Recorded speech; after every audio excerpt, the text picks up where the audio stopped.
Welcome back, ایک بار پھر آپ کی خدمت میں حاضر ہیں ٹی وی ون اور نیوز ون سے براہ راست آپ دیکھ رہے ہیں عشق رمضان کی یہ روح پرور نشریات۔ اب چلتے ہیں ان سیگمنٹ کی جانب جس میں حمد و مناجات سرکار دو عالم صلی اللہ علیہ وسلم کے حضور نذران عقیدت اور منقبت کا سلسلہ شروع ہوتا ہے۔ سیگمنٹ کا نام ہے ورفعنا لک ذکر۔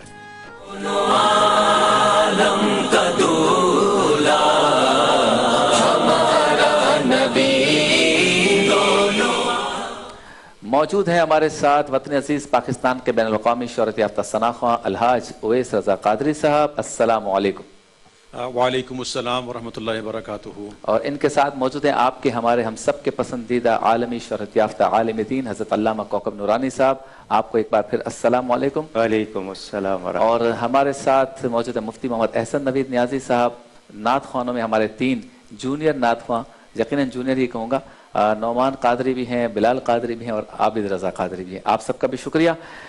اویس رضا قادری صاحب، آج بھی انشاءاللہ تعالی 2 عمرے کے ٹکٹس ہیں، اور جس طرح آپ سوال کرتے ہیں عمرے کا ٹکٹ، جس طرح کوکب نورانی صاحب سوال کرتے ہیں عمرے کا ٹکٹ، لیکن آج میں یہ چاہوں گا کہ کوئی ایسا ماحول بن جائے کہ مدینہ مدینہ ہو جائے، کچھ ایسی صورت بن سکتی ہے؟ یہ دیکھیں، انسان کے اپنے بس میں تو یہ بات نہیں ہوتی، بس یہ ہے کہ اگر بندہ دل سے اچھا عمل کر لے، دل سے یاد کر لے مدینہ منورہ کو، تو یہ کیسے ہو سکتا ہے کہ ہم دل سے یاد کر رہے ہیں اور وہاں سے کرم نہ ہو؟ مدینہ تو مدینہ ہی ہے، ہم کوئی ایسا کام کر لیں کہ ہم پر مدنی رنگ آ جائے۔ کیا بات ہے، جیسا سبحان کہ حضور تاج الشریعہ زیدہ عمرہ زیدہ مجدہ کا ایک شعر ہے، طلبگار مدینہ تک مدینہ خود ہی آ جائے، طلبگار طلبگار مدینہ تک مدینہ خود ہی آ جائے، تو دنیا سے کنارہ کر مدینہ آنے والا ہے، کیا بات ہے، سبحان تو اللہ۔ دنیا سے کنارہ کر مدینہ آنے والا ہے، سنبھل جا اے دل مضطر، مدینہ آنے والا ہے، لٹائے چشم تر گوہر، مدینہ آنے والا ہے، مدینہ آنے والا ہے، اور قدم بن جائے میرا سر مدینہ آنے والا ہے، قدم بن جائے میرا سر مدینہ آنے والا ہے، بچھوں رہا میں نظر بن کر مدینہ آنے والا ہے، مدینہ آنے والا ہے، اور قمر آیا گے شاید ان کے تلووں کی ضیاء لینے،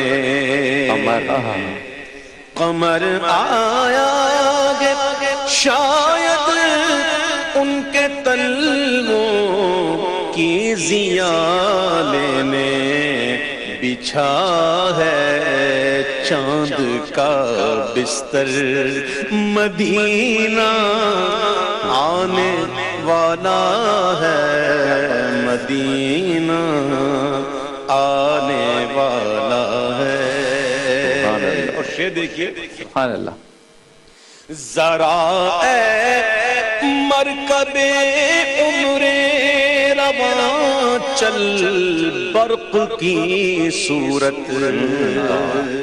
کیا بات. مرکب کہتے ہیں سواری کو. چلتی ہوئی عمر جو ہے نا یہ سواری ہے جو چل رہی ہے, پتہ نہیں کب اسٹاپ لگ جائے. اسٹاپ تو لگنا ہی ہے ایک نہ ایک دن, لیکن اسٹاپ اگر مدینے میں لگ جائے تو سبحان اللہ. کیا کہہ رہے ہیں حضور تاج الشریعہ کہ ذرا اے مرکب عمر رواں چل برق کی صورت دکھا پرواز کے جوہر. مدینہ آنے والا ہے دکھا پرواز کے جوہر. غبارے راگ انور کس قدر پر نور ہے اختر. سبحان اللہ. غبار اور غبارے راگ انور کس قدر پر نور ہے اختر. تنی ہے نور کی چادر مدینہ آنے والا ہے, مدینہ آنے والا ہے. سبحان اللہ سبحان. دیکھیے ماحول بن گیا. کیا بات ہے ماشاء. اچھا علامہ صاحب, کچھ روایتوں میں یا روایتوں سے زیادہ ہم یہ کہیں کہ اولیاء کرام کی جو حیات ہے اس کے تذکرے میں یہ بھی سنا ہے, جو عاشق رسول کے تذکرے ہیں, کہ وہ جب مدینہ منورہ میں داخل ہوتے تھے, یا اب بھی ایسے ہوں گے یقیناً, تو وہ چپل اتار دیتے ہیں, حاجت آتی ہے مدینے سے باہر چلے جاتے ہیں, جب تک مدینے میں رہتے ہیں ان کی کیفیت دوسری ہوتی ہے. اس کے بارے میں ذرا بتائیے کہ کیا یہ پہلے ہی تھا یا ایسے عاشق پہلے ہی تھے؟ آج جو مدینہ منورہ عشق رسول میں ڈوب کے جا رہا ہے اس کے لیے اس کیفیت کو پیدا کرنا کس طرح ممکن ہے؟